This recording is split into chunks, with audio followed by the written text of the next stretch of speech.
Welcome back to another episode of the Indoor Air Quality Association Australian Chapter podcast. I'm your host, Julian Colangelo.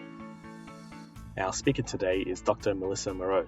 This is a recording of the presentation she did for us at our 2020 IAQAA workshop.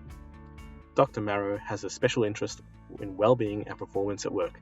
She has many years' experience working with people and organisations, including emergency services, defence, United Nations, search and rescue, international disaster recovery, and police. She has engaged in individual coaching, workshop facilitation, and organisational consulting around building effective organisations, leadership, transition, and change. Melissa is a consultant organisational psychologist and neuropsychologist with a keen interest in the neurosciences. She has experience working with a range of psychological needs, critical incident response, transitions and change, leadership, team effectiveness, stress and burnout, building resilience, and other workplace challenges. Melissa enjoys connections and collaborations with a diverse range of people, approaches, and cultures, which extends from her professional life through to travelling adventures. Disaster events such as bushfires, floods, cyclones are often unexpected and overwhelming.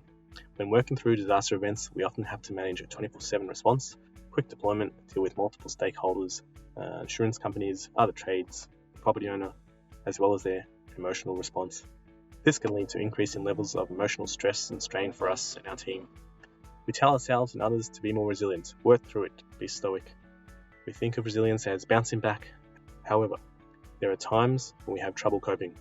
This doesn't happen suddenly. Its nature is often much more insidious, creeping up on us over time like a slow leak, which makes it harder to recognize. Our bodies and minds do give us warnings, and if you know what to look for, you can recognize it and know what to do. This session will look at emotional responses related to working as professionals after disaster events and how to manage and recover. We will also explore what we can do to improve our team's psychological health and well-being. So let's get to it. Here's Dr. Marot from our 2020 IAQA workshop. So in terms of what I thought we could talk about today, and we had a discussion around how to approach crises and disasters from the professional first responder, but also staff perspective. Now, because of the season that we've had in 2020, ranging from bushfires to pandemics, I thought I would extend it out to psychological challenges through large-scale crises. Because this is something that's been a little bit more unusual for us in this mode. Now, this particular presentation and thoughts that I'm going to be putting forward today is something that I've worked with emergency services after the most recent bushfires, and it was very present for that scenario. For example, the fireys and various other emergency first responders. But I thought it would also be very useful in our context as in terms of the work that you guys do. So in terms of what I do, as Claire mentioned, I'm an organisational psychologist as well as clinical neuropsychologist. So I'm very interested in the way that our brain behaves and how we respond to crises from that neurological perspective. It does affect us. And we can find some clues in terms of how to manage that process for ourselves as well as for our clients in the community, as well as for our staff. The kinds of ideas I'm going to be talking about today are things that have been around for a little while in terms of research and activity around how we respond to disaster. But as I mentioned, the scenarios this year have been a little bit more extended with the extended bushfire season as well as our pandemic that we're experiencing at the moment. So, first thing I'd like you to do, this is kind of an interactive presentation to a certain extent, but I'd just like you to stop and breathe for the moment. As I've been listening to the presentations today, there's always been this kind of ever-present feeling at the background that the pandemic is unfolding as we speak. So as much as we might be focused on our work and thinking about our work and thinking about how we can best provide services to the community, there's this stuff that's happening in the background. It's often helpful to take a breath in terms of what's happening for us. So this question around how are you? Now that might sound like a simple question, but I think it's quite a powerful question that you can just stop and think about. So I wouldn't mind if all of you as individuals just stop for a moment and think about how you are in terms of thinking, emotions, physical sensations. Just note them. Just note them down in your mind, or just note them down on a piece of paper. What's happening for you right now, given what's been happening across Australia over the last little while. And maybe even reflect on what's been happening for the people around you, your family, your friends, colleagues, people in other businesses. Just note that in your mind. Now, the next question is this response normal? Now, if this was a more interactive kind of format where you were in front of me, then I would probably talk to you and ask you to have a chat with people next to you, but we don't have that possibility. But it's this kind of question of, is this response normal? And my immediate response to that is yes. Anything that you're feeling, anything that anyone's feeling right now is totally normal. The feelings that you can expect will range across a whole bunch of different areas. There'll be anger at what's happened, and in terms of the people that I worked with at the bushfires, after the bushfires, there was a lot of this happening as well.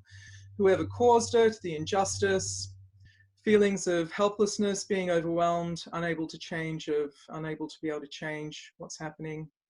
The fear of it, the fear of breaking down, the fear of losing control, the uncertainty, disappointment, that things are turning out like this, failure, guilt, feeling shame, sadness and grief, and that's something that I've noticed quite a lot over the last little while. This sense of isolation in terms of wanting to retreat, wanting to withdraw into our comfortable cave, as it were. Being irritated by others. There's also a sense of numbness that people are feeling, and a feeling of being let down. So loss of energy and enthusiasm. So these are all normal feelings, and something that you can be assured is that if you're feeling it, then a whole bunch of people around you are also feeling it. So why does this happen? And we'll be talking through that pretty soon. But where does that leave us then as first responders or professionals in this context? So say, for example, I'm a psychologist. I see people on a regular basis. I'm also experiencing things in terms of what's happening at the moment. So all of these things are happening for us, as well as us then having to manage the people that we work with and our clients. So what's really important is knowing that what's happening for others is also what's happening for us, but then kind of observing and acknowledging that this stuff is going at the moment. So where does it leave us in terms of then managing it and managing our staff in terms of mental health and well-being? And that's something that I'll be going through in terms of the practicalities, in terms of protocols that we can set up. But first and foremost, often through disaster response and recovery, and this happens in different stages, is that people feel overloaded and overwhelmed. That includes our clients, but that also includes us as first responders or people at the front line. There's often a sense of being overloaded and overwhelmed. And it was interesting speaking to the bushfire, to the first responders and emergency services who were responding to the bushfires, and this was often the case. And there was quite an interesting show, Insight. If you know Insight on ABC, they were talking to a whole bunch of fireys who'd experienced the bushfires in their latest season. So why does this happen in terms of feeling overloaded and overwhelmed? Well, our first response to these kinds of things is that it's a shock response, and it's totally normal in terms of a shock response. When we hit adversity, the shock response is normal, and people may not be themselves when they enter into this shock response. So when there's adversity, we often try and bring up our armor around resilience. And this shock response is part of our resilient response. It might surprise you to hear that, but it is part of our immediate response to the event, and is our first point of resilience. So in terms of that shock response, we have different possibilities of the fear response, fight and flight. So if we imagine us as human beings, on the savannah 500,000 years ago, and there's a saber-toothed tiger that comes in our direction, That immediate response of fight can be quite useful if there's one saber-toothed tiger. If there's maybe 2 or 3, flight, getting out of the way is a useful thing. If there's 10 saber-toothed tigers, then there might be even the fear or freeze response. I'm just going to go, play dead until it goes away. So it's a response that can help us to survive. And I think that's the most important thing, is that the feelings that we're feeling right now are helping us to respond to these events from that position of survival. So what happens when we start to go into that position of survival? Well, we start to replay events. We try and figure it out. We try and figure out how to do it differently, how to better manage it, how to survive through this. We have emotional reactions like fear and anxiety, anger, sadness, guilt, feeling numb, as I mentioned before. All of these things are important. It's what makes us human. Sometimes we try and avoid things related to the event. We try not to think about it, and it's an important thing to do. Like, say, for example, I often suggest to people, for example, from the bushfire crisis, is don't watch the news too much. Maybe watch it once or twice a day with your preferred news provider for 30 minutes, so you know what's happening. But don't watch it anymore. Don't focus on it, because what we try and do, as I've mentioned in my previous slide, is that we try and replay events. We try and figure out how to do things differently, how to manage it differently. By putting boundaries around that, by avoiding things related to the event, it can help us in terms of survival. However, we can take it too far sometimes. And this is the flip side of this shock response, or this immediate response. We have a word for it in the world of neuropsychology, is that we call it the limbic system. So it's a particular part of the brain, which is here in the center area of this map of the brain that I'm showing you now. Very important evolutionary response. Very useful, but it also has a flip side to it. What can happen is that it can change how we see the world. It may become harder to trust people. We might believe that the world is dangerous. We start to think about should-haves, would-haves, and could-haves. We might be critical of ourselves. We might see ourselves as weak, of letting it happen. I should have seen this coming, all of that kind of stuff. We try and control things, we try and manage things. An interesting scenario that's been happening more recently with COVID-19 is that people have gone out and bought lots of toilet paper. It's something that has been quite common, and we've seen it all around the world. It's not just an Australian thing. Something that we can potentially argue with that scenario is that the reason people are buying toilet paper, it's a way of somehow getting a sense of agency, being able to control something with what's happening. The thing that I can control is to get toilet paper. So what tends to happen for us as well when we are in that crisis response or disaster response is that our nervous system starts to go on high alert. We look out for threats, look out for false alarms. That tends to happen. We feel jumpy and sleep is difficult. We get up at 2 o'clock in the morning, kind of worrying about things and thinking about things. So these are all common reactions. They're very important reactions because a hyperactive or hypervigilant nervous system can manage the saber-toothed tiger a whole lot better. So again, these are quite important functions that we have.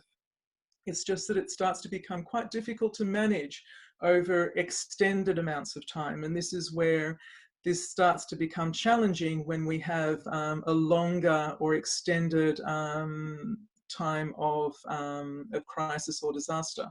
For example, the bushfire season this year was quite protracted. So we're having people who are on this high alert for quite some time, and that can wear us down. Just as a point of interest, from the neuropsychological perspective, when we are on high alert, when we are looking out for threats, adrenaline is coursing through the system. It helps our brain work really fast. It actually sharpens up our nervous system. It makes us work much faster than what we typically would. So it's a very useful thing and it's a very helpful thing. However, over a long period of time, it can wear us down. It can make us tired. Very important to keep in mind, not just for ourselves, but for our staff and for our contractors and the people that we work with, as well as our clients.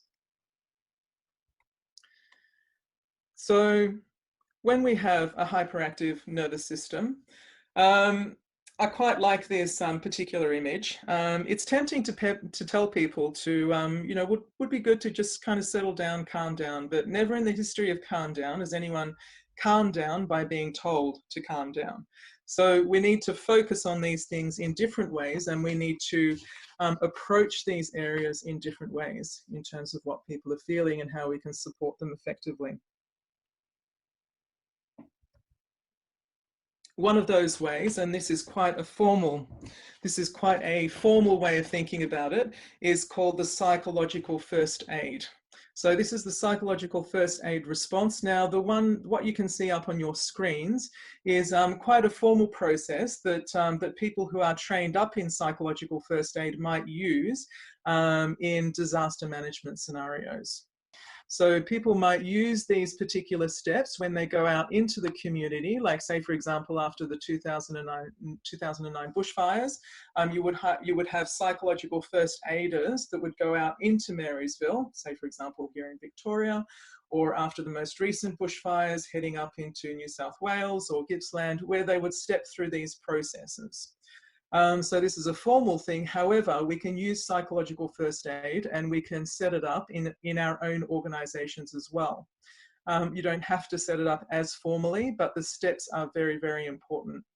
So let me take you through them. So this is an evidence-based approach. It's something that, that psychologists and emergency services have come to over the years as something that's quite useful and quite helpful. So psychological first aid, it's not therapy, it's not counselling, it's not psychological support, it's psychological first aid, and it can be done by non-psychologists, which is where this is very, very helpful. So the first point is to contact and engage. So really respond and engage that person in a supportive manner. And that can just be simply sitting next to them and listening. That's all that needs to be. Safety and comfort is the next step. How do we help meet immediate safety needs and provide that emotional comfort?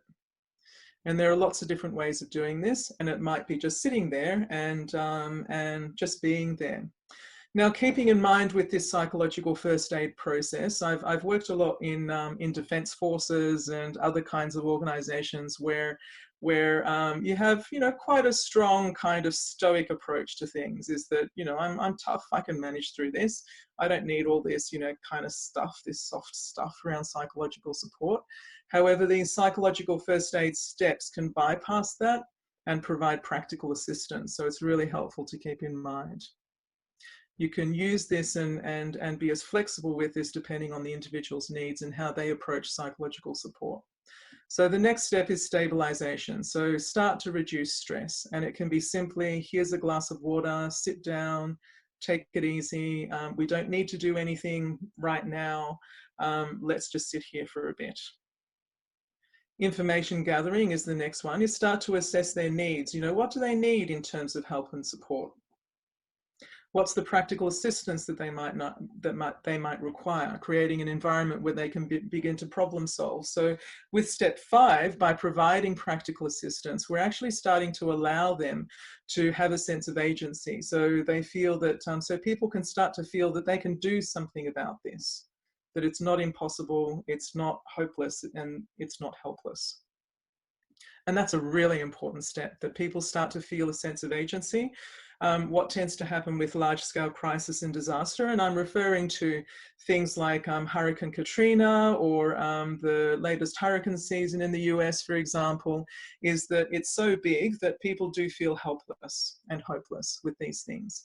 However, it doesn't necessarily need to be the case, is that we can do things to manage. The next step is around connection with social support, assisting them to connect with their primary support system. So basically that's things like family, colleagues, organizations, and also something that's quite important is say, for example, a EAP or employee assistance program. So we're starting to then recruit professionals who can support that individual, like a psychologist, for example. Coping information is helpful. So this is verbal and written information on coping skills and the concept of resilience in the face of crisis. So we can start to talk about that a little bit later in terms of what resilience actually is. So we're starting to skill them up. We're starting to build up a sense of agency. I actually can do something to survive through this, and surviving is okay at this point. We don't need to thrive. Surviving is fine.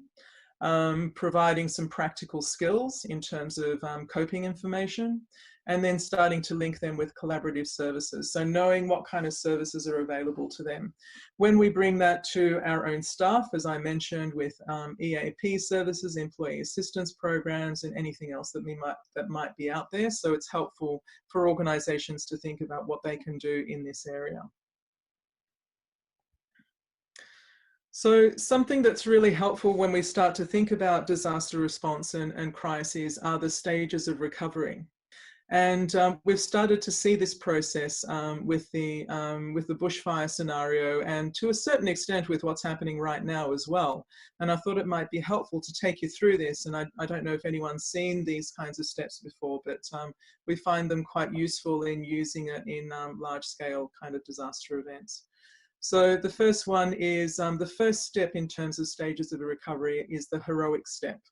So these are emotions of altruism, loss. So when we tend to have large scale events, or when things happen, or even just individual events of someone having potentially a fire in their home, or is that there are emotions of grief and loss. You know, something has changed, and something quite important has changed from one thing to another. And this is where something like, you know, the human spirit tends to come out in strong force around emotions of altruism. The community pulls together. How can we support each other? How can we work through this together? Tends to be something that works here. Individuals, we notice individuals who act in heroic ways. And we saw that in the bushfire crisis. And we're seeing that now in terms of researchers and scientists and our medical staff who are on the front line. We're really engaging in this process quite strongly, and it's an important process.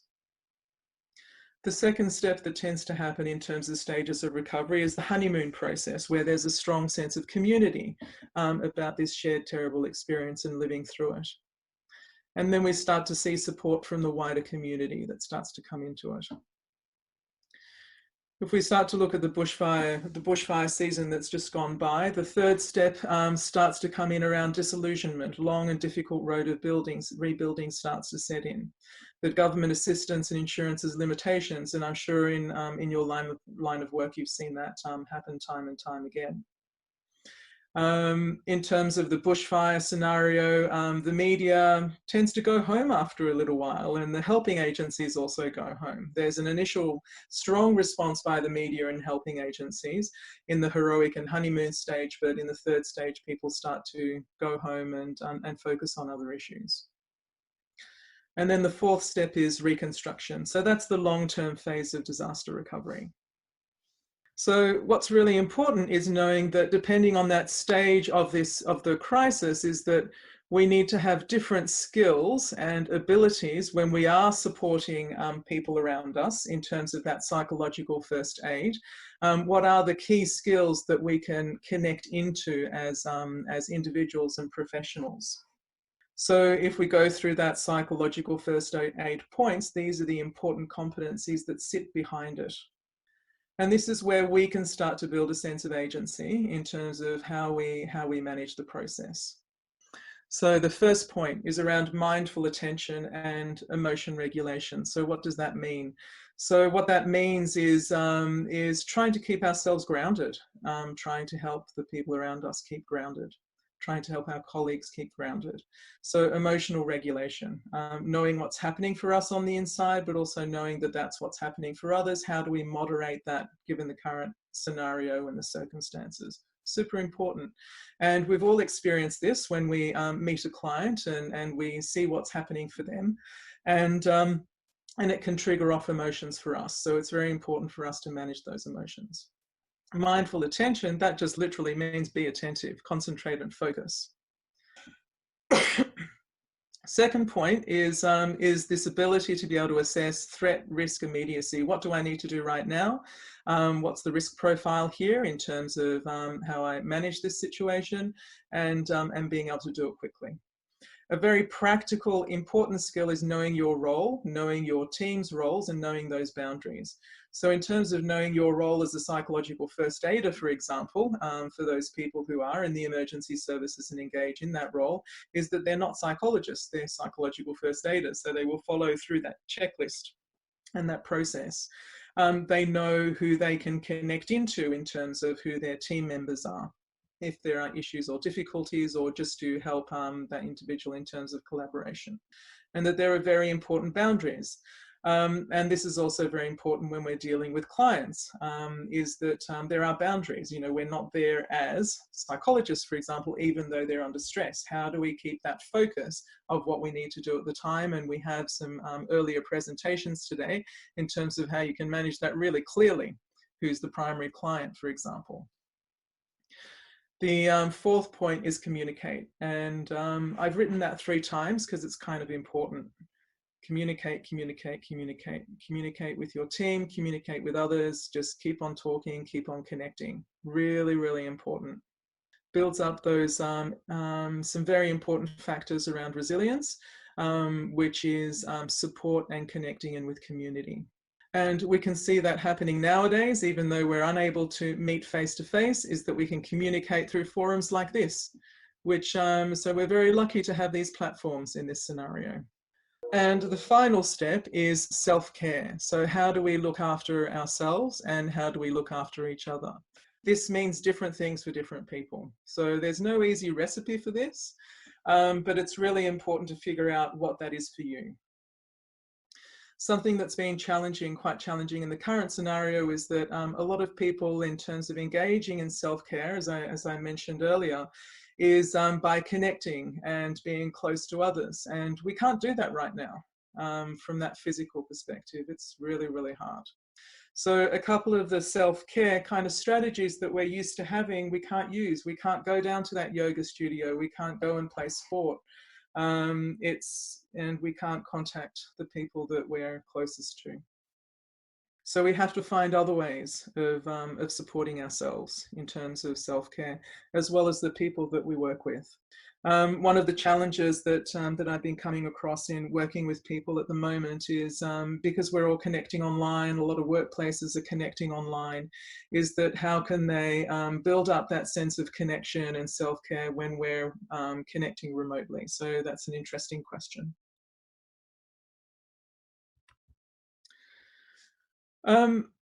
I wanted to bring this particular quote in. Brené Brown is quite popular nowadays. She's got some really great stuff around self-compassion, but in a really practical way. You know, how can we be compassionate and supportive of others? Self-compassion. So have a read of that. You know, compassionate people ask for what they need. They know how to say no when they need to, and when they say yes, they mean it. So it's really clear. It's not kind of fluffy. Sometimes when I think about compassion or self-compassion, it can feel a bit fluffy, but I find this quote to be quite direct. They are compassionate because their boundaries keep them out of resentment. So that's an interesting statement. So what do we mean by that? It's basically having clarity. I'm able to do it. Yes, I'm able to do it. I've got space. I've got energy to do that. But this I'm not able to do. And when I do say yes, then I do it properly, for example. So it's a very clear boundary in terms of what you're able to do and what you're not able to do. And when we have clear boundaries, then it stops us from going into areas such as resentment, guilt, all of these other feelings and emotions. So what does this mean for us, you know, as business owners and people that might have staff that we're looking after? Clarity and boundaries is really, really helpful. And especially through difficult times, keeping that clarity and boundaries in a compassionate way can be very, very helpful. Say, for example, I'm engaging in psychological first aid. I'm not here as a counsellor. Yeah, that's one example of a boundary. I'm here to support you. I know this is really tough for you right now. Why don't you go and see a psychologist, because they can be really helpful in this area. I'm a little bit biased. I think psychologists do an excellent job, so I often say that that's a good place to refer people. We've been talking a little bit about our own feelings, but we've also been talking about others. There are signs that start to build up that we're being affected, and we can feel them building up on a day-to-day basis. Because we're trying to manage in terms of the stress of running a business, that emergency response. We're managing third parties, insurance companies. We're doing a whole bunch of stuff. We've probably done this many times before, so we're pretty resilient and we're pretty tough through it. But the problem is that things can start to build up over time, just in the background. So I would suggest just be mindful of that. Just consider the possibility of that happening for yourself as well as for some people around you. So what are the signs that we can start to see build up? Potential signs is that we're constantly exhausted, poor sleep. We have pain in terms of muscular pain. Behavioral signs that we might see, things like alcohol. We might be drinking a little bit more. We might avoid socializing. We can't make decisions. Might want to step out, wanting to quit. I just want to get out of here. That might kind of remind you of that fear, fight, flight response. Sometimes the fear, fight, flight response can start to play out here where we get angry at things. That's the fight response. The flight is wanting to get out of here. The fear or the freeze is feeling overwhelmed, feeling helpless, can't make decisions. We might be avoiding things, we don't return phone calls, and it starts to become difficult to separate work from home. Psychological signs: anger, irritability, anxiety, feeling flat, feeling cynical, and the list goes on. Hypersensitive, insensitive, conflicting things, and we might feel all of these things at the same time. That's when life gets really interesting, where we might feel hypersensitive but also insensitive all at the same time. As I mentioned, these are all normal things for us to feel during these times. However, it's important to keep a note of it and ensure that you have the right support when you are feeling these things, because they can run away with you. So what do we do when we start to feel these things? We try and address the stressor, the thing that is stressing us. We try and problem solve it. We ask for support. We try and remove the stressor. Sometimes it's really difficult to remove. Like, say, for example, with this whole COVID-19 stuff, as much as I'd love to have this disappear, it's not disappearing. So I can't remove that stressor, but I can help myself in terms of placing myself in particular situations. So I might remove myself for a little while. I might just not watch the news for the day, and I might try and do some gardening, for example. I might try and problem solve. How am I going to manage this thing? I might ask for some support. I'll check in with my colleagues, how are you doing? And they'll do the same for me. So we need to address the stressor in some way, shape, or form. And then the other side of the stress cycle in terms of completing it is try to release and restore. So what we mean by that is basically flipping the pressure valve. So allowing a bit of pressure to come out. And then restoring is, how do we start to restore our energy? How do we replenish? So food is really important, the right nutrition, eating. Sometimes we forget to eat when we're very stressed. Rest, try and get as much rest as you can under the circumstances. Sleep might be difficult, but we can rest in other ways. Just kind of taking it easy, maybe try and read a book. Play is an interesting one. It's helpful to do that as much as possible. The challenge with our current scenario with COVID-19 is that we can't actually get out and play. We can't do our usual things. We can't go to the cinema. We can't go to a gig. We can't go to a cafe. So this is where it's kind of different and unusual to previous scenarios. And the connecting piece is also the same. It's hard to connect with people. However, thankfully, we have got online platforms nowadays, so we can connect in some way, shape, or form. So these are the practical things that we can start to do and that we can suggest for others to do. So coming back to first aid, psychological first aid. Just refresh your thoughts through this. Just kind of read through it quickly. Contact and engagement, safety and support, stabilize, information, practical assistance, connect with social support, build up coping information, and link in with the right services. So psychological first aid is a very practical approach, in my view. There are some really clear, practical steps that you can think about and provide. And you can literally roll it through like a checklist, which is really important when things are tough. So psychological first aid, when we take that practical approach, it promotes safety, that feeling of safety, that feeling of containment. And I'm using that word very particularly because when we're under stress, we don't feel contained. And that can be the challenge, is feeling that containment. So building up that safety, physical safety and psychological safety. So say, for example, for some people, in terms of working from home has been a bit of a relief for them because it's provided that sense of safety. Psychological first aid also promotes calmness. The reason it promotes calmness is that we start to feel that there are some things that we can control. The nature of disaster and crisis that I see time and time again, not just in those that are experiencing it directly, but also for the first responders, is that you start to lose that feeling of agency that I can actually do something about this. And that's very much first responders as well. That was something that was quite prominent from our latest bushfire events, is that first responders like emergency services felt totally helpless. They felt like they couldn't do anything about this thing. So what's really important is start to build up that sense of agency and that I actually can do something about this, which promotes calmness and self-efficacy. So that's that self-empowerment piece. What can I do? How can I do it? The steps of psychological first aid help us do that. The next part is connectedness in any way, shape or form, however we can do it. And something that I've noticed in my work in this area over about 20 years now is that we're very resilient in this way. And we're very creative in terms of how we build this up in terms of that sense of connectedness. And the fifth part is that sense of hope. And this is absolutely crucial. That sense of hope, because that's the difficult one when you're in the thick of it, is that there tends to be three stages. The first stage is that stage of shock. This thing is happening. When that stage of shock kicks in, we just want to survive.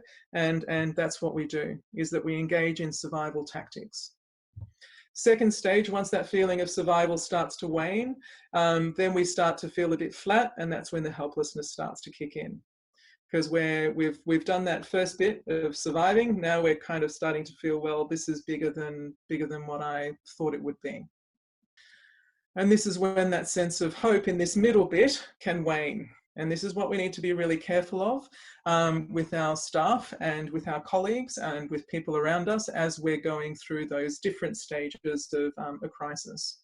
So bringing in that sense of hope, and there is the old statement of this too shall pass, is really important. And this too shall pass. Even with this COVID-19 thing, this too shall pass. And we've seen it pass in other parts of the world in different ways. From the SARS epidemic, for example. So it's very important to connect in with that sense of hope. And this has all been very well researched by this guy called Hopful and his colleagues from 2007. So how do we build into that sense of hope? And hope can be quite an abstract concept. Someone might say to you, yes, just be, try and hope for the best and be optimistic and all of that kind of stuff. And that can sound a bit shallow when someone says that to us. Unless we're geared in that way, some of us are. So in terms of building that sense of hope, and this is how we can encourage ourselves and our colleagues about this through that psychological first aid process, is what is that goal that we're working towards? And this can be a very practical thing. If we were in a more interactive environment, I'd sit down and work you through this. But what I'm hoping that you might do, no pun intended, is that you might take this away with you and work through this yourself. So how do we build that sense of hope? Is that we try and set a goal, and that's a doable goal, possibly in the near future. What is the pathway? How can I see myself getting to that point? And what are the practical steps to get there? So in terms of how to get there, those practical steps in that pathway is through resilience. So what is resilience? I mean, it's we could spend a day talking about resilience. I run very, very big and long workshops around this kind of stuff. Not so much recently, because we don't do face-to-face stuff anymore. But we talk about resilience. What is this thing called resilience, and who demonstrates it? What does this thing look like? And we talk a lot about individual resilience. It's a word that we've used quite a lot recently. And all of us might define it differently depending on where we are and who we are and our experiences. But one thing I'd really like to anchor into in terms of this resilience is that resilience is not just in individuals. It's a resilience that's built into the system. It's how it happens between us. And what I've noticed in working with organizations like the emergency services and defense forces is that they're very aware of this. They know this. They know this deep down inside, that resilience is in the system. It's what happens between them. And not just between them, but between them and the community. So for example, with the CFA as volunteers, the firefighters are the community. So there's this incredible level of resilience that, that builds up. And it helps people to then work through things with resilience, but also very importantly, with hope. Because resilience comes from experience. Resilience is something that we build up over the years, knowing that I've survived stuff, I've worked through it. If you reflect, you know, we've all had tough times in our lives in some way, shape or form, and we're still here. So it's something that we build up through experience, but it also allows us then to practically engage with that sense of hope. Which brings me to this bit. How does resilience and hope connect? So resilience and hope, having a belief in one's ability to be able to cope, coming through experience. People who are optimistic and potentially cautiously optimistic have a tendency to fare better after experiencing a crisis. They tend to pull out of it a whole lot better. So it's very important to encourage that hope and optimism in a practical way with people, and not a Pollyanna way, but a practical way. And in some ways, that's what we do when we go in and do jobs, is that I'm coming in here and I'm going to assess something, I'm going to do something, and there will be an outcome. Very practical. So in terms of measures of optimism, it's really interesting to kind of think about what is optimism. And this is some work that's been done by the Australian Red Cross and the Australian Psychological Society. When we think about optimism, it's around the 3 Ps. And this is something that's quite helpful to consider and think about just in terms of your own approach to scenarios and other people's approach, and how you might be able to get a sense of what's happening. So the 3 Ps, the first P is that sense of permanence. When we don't have hope, we feel that this thing is going to be around like this forever. It will not change.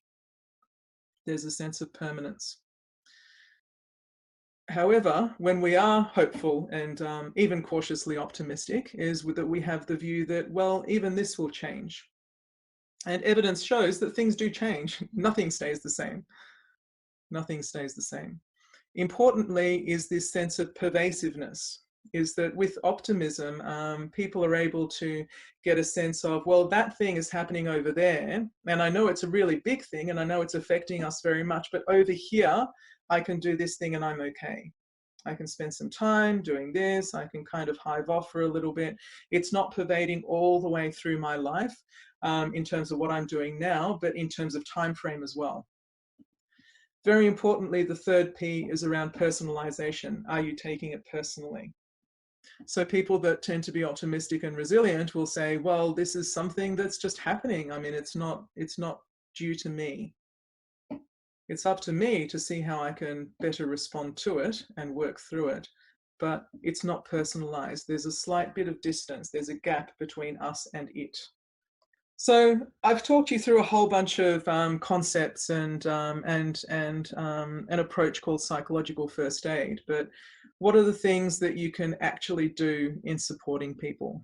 So the first step is asking that question, are you okay? But when you do ask that question, watch and listen. Watch and listen in terms of what's happening for the other person. I'm not saying being a counselor and not being a therapist, but just watching and listening, getting a sense of what's happening for them. Next thing that you can do is potentially have a psychological first aid process or something like it. It doesn't have to be as formal, or a critical incident process in terms of something that may have happened for someone from the mental health and well-being perspective. We have critical incidents in other ways, like say, for example, through physical workplace incidents, but it's helpful to have the psychological one as well. And the third one is have those collaborative support options available to hand should someone need it. So get a sense of, what kind of employee assistance program might be available for you and your organization. And this depends on the size of your organization. Or do you know of any good psychologists that you could kind of hook them into, or just say, hey, that clinic is really great over there, you might want to check in with them. You can get a mental health care plan. You can do all of these important things and useful things if it might be helpful for them. So there are 3 very practical things that we can do.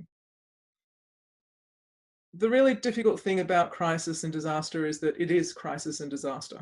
It's a bad situation and there's no sugarcoating it. There's no way of working around it. But you can get to a good outcome in a bad situation. People can work through it, and we can be quite effective in terms of our resilience in working through it. And so that comes to the end of my thoughts today. Thanks so much for listening to our podcast. You can talk about the show using the hashtag IAQAAPOD. Next week, we will have IAQAA Vice President Jason Green talking with us about the 2024 IAQAA conference being held October 28th and 29th in New South Wales, using science to bridge the gap in indoor air quality and disaster response. We're going to be talking about all the speakers lined up and all of our fantastic sponsors, so stay tuned for that episode. And we hope to see you at the conference. So that's October 28th and 29th, Bridges Parramatta. For more information, visit our website, iaaqaaustralia.org.au.